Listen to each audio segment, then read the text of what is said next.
So I know the news has been out there floating around the internet for a while like a bird in the wind. Does the bird need to move their wings if they're floating? About a possible merger of MLS in the US and Canada and Liga MX in Mexico. But if you haven't heard about it yet, let me catch you up. There is talk about combining the two leagues, which I find to be super interesting and potentially awesome and well-timed, since all three of these countries are co-hosting the 2026 World Cup together. But wait, before I go too far down the rabbit hole of this possibility, which I think you can tell from my energy is something that I would be very excited about, let's break down each piece of information that was recently reported on by my pal Tom Marshall for ESPN, who you can and should follow at Mexico World Cup on Twitter. That's at Mexico World Cup on Twitter. And the first thing that they want to do is expand the Leagues Cup, which is a new single elimination tournament introduced this year where 4 Liga MX teams and 4 MLS teams battle it out for bragging rights between the leagues and, of course, winning a brand new trophy. And my initial thoughts on the Leagues Cup are this. 1, it's kind of hard to say. League Cups?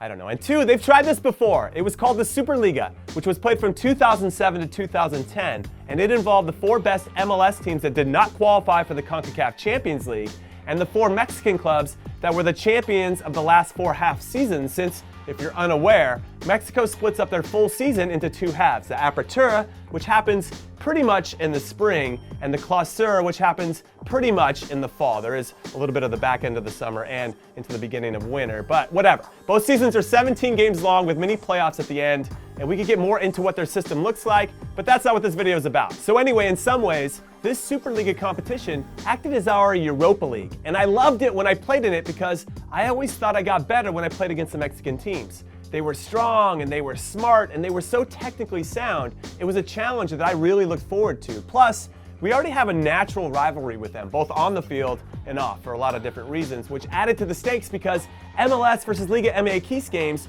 always have that something extra to them. They have that extra juice. However, the Superliga stopped in 2010 so that both leagues could really focus on making the CONCACAF Champions League stronger than what it currently was at that time. And they thought, correctly in my opinion, that too many competitions would congest the schedule, which makes a lot of sense to me, even though I have to admit, I did miss the Superliga once it was gone. I had some very good games against some very good competition. But now here we are, 9 years later with the Leagues Cup, which suggests that there's a strong desire to have another competition between the 2 leagues again. But since this is a single elimination tournament without the group stages, which I would like to add the Superliga did have, and with all of these Leagues Cup games being played only in the United States, with the final being played last night between Cruz Azul and Tigres in Las Vegas, which Cruz Azul went on to win 2-1, it actually opens up a conversation about why an MLS team can never make the final of these international competitions. It does feel like an unnecessary cash grab overall. Which leads me to the second piece of information from this Tom Marshall piece, and that is they're looking to play future Leagues Cup games in Mexico. Why is that so hard for me to say? But if that does happen, and they do get games in Mexico, it makes it a more legitimate competition. If the games are just in the US, it feels like a meaningless tournament, sort of like the summer ones, where the foreign clubs come over and they do their tours and they kiss babies and they shake hands and they sign autographs and they only play their superstars for 15 minutes and the superstars are only playing at 75% because they don't want to get hurt before their season starts. You know what I'm talking about. So if you want to do this Leagues Cup thing and get people to care about it, you gotta do it right. And that starts by every team that's in it taking ownership of being in the competition. That's with hosting and promoting the games and making it matter to their fan base, which also includes, by the way, getting your players to care about it too, which honestly could be a harder sell than the fans. Unless, and hear me out here, you put some crazy prize money on it. So I say give $1 million to the winning team and no other team wins any money. It's just for the champions. And I guarantee you, you'll get some games with players running their asses off to make things happen. Unfortunately, that prize money thing is just my idea and not the idea of the people making the decisions, because right now, the decision makers seem to be focused on expanding it from 8 to 16 and by getting some games in Mexico to test the waters with the fans and the clubs themselves to see if this Leagues Cup thing can continue to grow in a positive way. But I'm telling you, a ridiculous pot of gold to the winner, and maybe to second and third as well, is what will make this thing pop. Because if the product on the field is worth watching, then the fans are going to want to watch it too. Also, why not take this one step further by saying whichever team wins the tournament, any fan who bought a ticket to one of the home matches for the Leagues Cup, or for anyone that has season tickets to the club that does win, they will get free entry into a very special celebration party with the coaches and players once they return home. Make this something where everyone wins. That's how you're gonna get the ultimate buy-in. But enough about that, let's talk about the third piece of information that was brought up in this article, and it's an interleague idea, similar to what baseball did in the US for 90 years, where the National League played their season and had their playoffs, and the American League played their season and had their playoffs, and then the winner of each respective league would face off in the World Series. And from what I understand, this is what they're considering, which given how different the structure is and how both leagues are set up, this seems like the easiest way to quote unquote merge the two leagues. But this feels like it would be more like a community shield, you know, where the winners of the league and the FA Cup face off to start a season, and not a true World Series type final, or maybe a Super Bowl like final, right? Because it's a one-off. World Series is over 7 games, because the NFL is set up somewhat similarly. Unless, of course, and as I mentioned before, both leagues truly bought into this idea as the way everything was going to be decided. Whoever won this was going to be the champion of North America. But when I say it like that, I feel like that takes away from the CONCACAF Champions League. Also, and I should have mentioned this, but they're doing it already. They started a new competition last year called the Campeones Cup, and it's between the reigning MLS Cup and Liga MX champions. Last year, Toronto FC lost to Tigres 3-1 in Toronto, and this year Atlanta United beat Club America 3-2 in Atlanta, and they were fun games to watch. But again, the games were only hosted by the MLS teams, which, like most things, was probably decided by what's going to make the most money for everyone involved. But from a competitive standpoint, this would be more fair over 2 legs. However, they're also considering what baseball and the NFL do now, where you primarily play games in your own league or conference, as they have in the NFL and MLS, but you could have a few games that cross over. So we could have Chivas Guadalajara play against the LA Galaxy, and those points would be counted as real points, which is interesting.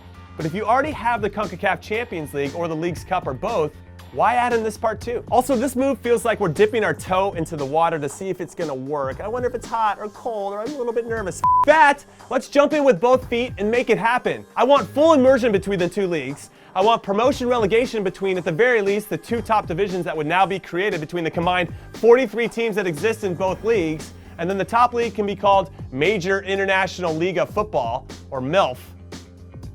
Okay, fine. That was a terrible joke. You know what? It's been an absolute pleasure making YouTube videos for you. I'm done now. It's been an honor. I'm out.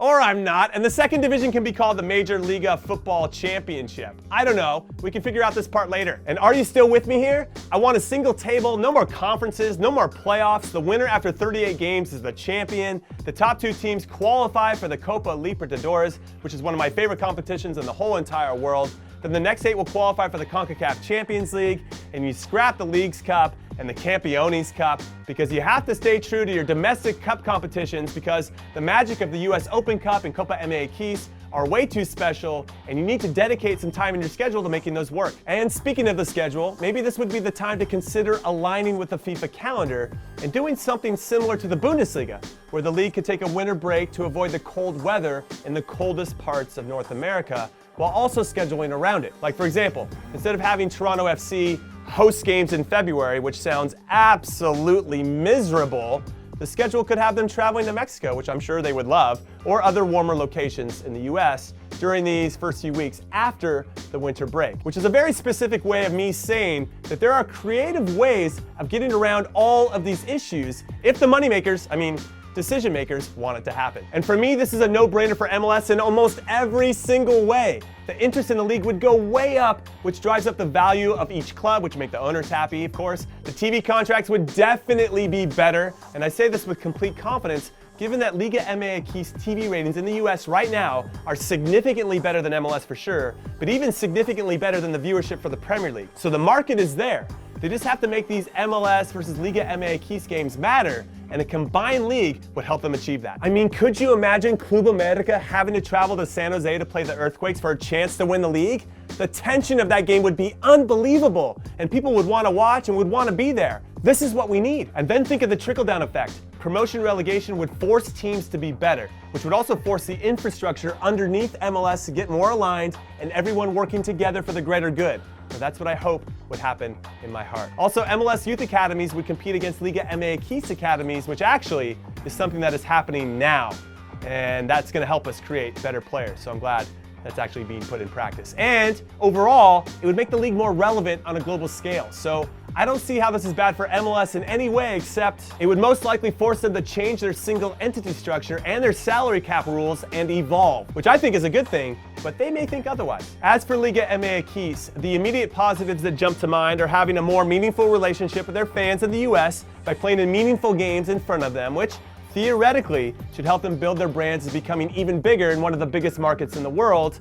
And they would also win with the TV contracts and being exposed to American brands that want to spend money in the sport. And then from a competitive standpoint, I think it's going to force them to get better, whether they want to admit that or not, because they don't want to ever lose to Americans. But as for the negatives, I think there would be some massive pushback from their fans who love the league the way that it is. This is their baby, something that exists for them and by them, and they don't want to merge with what they see as money-hungry Americans who are just looking for a way to make more money and who see the Mexican clubs as a way to achieve that goal, which I respect and understand, but still, you have to admit that a combined league with all the bells and whistles that I suggested would be pretty dope. And yes, I know the travel would be pretty extensive, but that's what charter flights are for, and there would be a lot to figure out overall, but come on! What do you think? Are you in on this or are you out? Also, for a question that I know is coming, here's your answer. The way you determine who would start in the first division in that first ever year of the combined leagues would happen on the last season before the merge. So the top 10 to 12 finishers in each league in that last year would start in Division 1 and the bottom half would start in Division 2. And just think about how crazy that season would be in Liga MX and MLS that last season before the merge actually happened. The teams would be flying around, and I think it would make for one of the most exciting seasons in the history of the sport in this part of the world. All right, I'm done talking, but now it is your turn. Let me know your thoughts down below, and not just your emotional, this is dumb, no mommy swag. Give it a few minutes. Think about the possibilities, and then give me a thoughtful comment about why you think it would or wouldn't work, and I'll get in the comments too. Also, thanks for watching as always. I love you guys. I'll see you tomorrow. Later.